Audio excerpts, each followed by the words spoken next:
Voilà, on va plus loin avec notre invité, Amit Shriyet. Bonjour, merci d'être avec nous. Bonjour. Vous êtes éditorialiste et géopolitologue.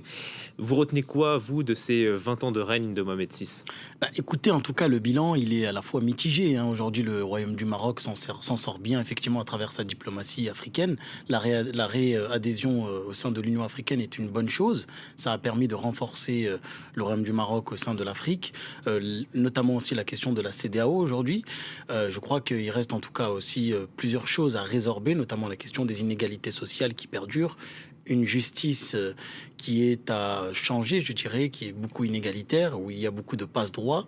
La question du Sahara marocain occidental, certains diront, coûte énormément au budget marocain. Je crois qu'aussi cette question-là doit être résorbée depuis plus de 30 ans. Un vieux serpent de mer. Un vieux serpent de mer, exactement. Je crois que tous ces... En tout cas, si on peut aujourd'hui avoir un bilan, je pense que le bilan est plutôt positif des 20 ans de règne du roi du Maroc. Il a réussi surtout à moderniser le royaume. Exactement, il a réussi parce que vous savez très bien que le Maroc est entre cette modernité à la fois et ses traditions. C'est un pays à la fois de culture musulmane, c'est à la fois aussi laïque, ouvert en Occident, mais aussi en Afrique, attaché, comme disait Hassan II, le Maroc est à ses branches en Afrique, mais à son arbre en Occident, c'est-à-dire en Europe.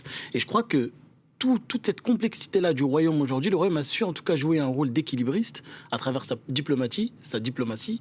Et je crois que le roi en tout cas a réussi aujourd'hui. Bien évidemment, aucun pays aujourd'hui n'est parfait au niveau mondial. Partout il y a des problèmes aujourd'hui, on sait très bien, notamment avec les conflits. Mais sur le continent africain, le Maroc en tout cas est un modèle, pas simplement en Afrique, mais dans le monde. Et le Maroc n'avait pas été ébranlé pendant les révolutions arabes en 2010, 2011, 2012.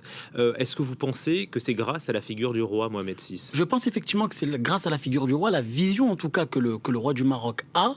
Et puis lorsque vous interrogez par exemple la majorité des Marocains, ils ne croient plus à la classe politique marocaine, ils attendent tous du roi, en quelque sorte. Donc, mais il avait quand même donné un peu plus de pouvoir à son Premier ministre, oui. Il me semble, en 2011. Ça, c'était de la poudre aux yeux. Il reste quand même le patron. Il reste effectivement le patron. Il l'a dit d'ailleurs, le chef du gouvernement à l'époque, Abdelhamid Ben Keren, dans une interview à TV5 en disant que c'est Sa Majesté qui décide en dernière instance.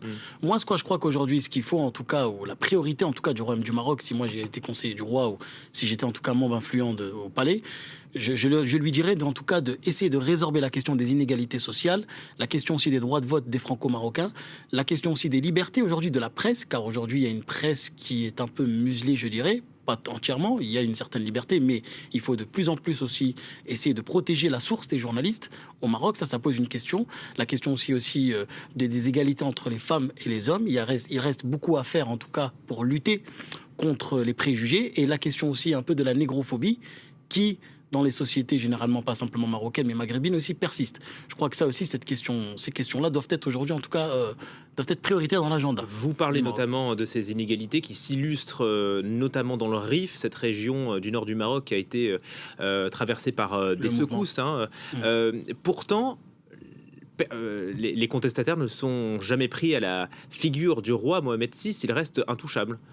Bien évidemment, vous savez... Mais c'est pas lui qui est contesté. Et c'est pas lui qui est contesté. Le paradoxe des Marocains, c'est vraiment qu'ils aiment leur roi, ils sont attachés à la monarchie. La monarchie alaouite existe depuis 1666.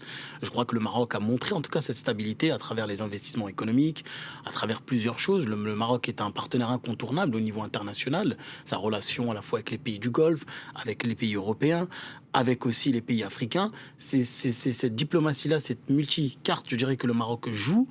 Et je crois qu'en tout cas, au sein en tout cas du Rif aujourd'hui, le mouvement Hirak, vous faites allusion, il y a effectivement encore des problèmes en tout cas dans ces régions-là, une inégalité à travers les régions. Ça, c'est à résorber. Je crois que ça doit être une priorité. Le roi, lors de son discours, a parlé d'une nouvelle commission qui proposera un nouveau modèle de développement économique. Car il dit il a énoncé dans son discours qu'il fallait aujourd'hui en tout cas rénover le modèle économique marocain. Je crois que ça c'est une bonne nouvelle en tout cas pour la jeunesse marocaine qui représente un tiers de la population marocaine. Voilà, c'est reparti pour 20 ans de plus.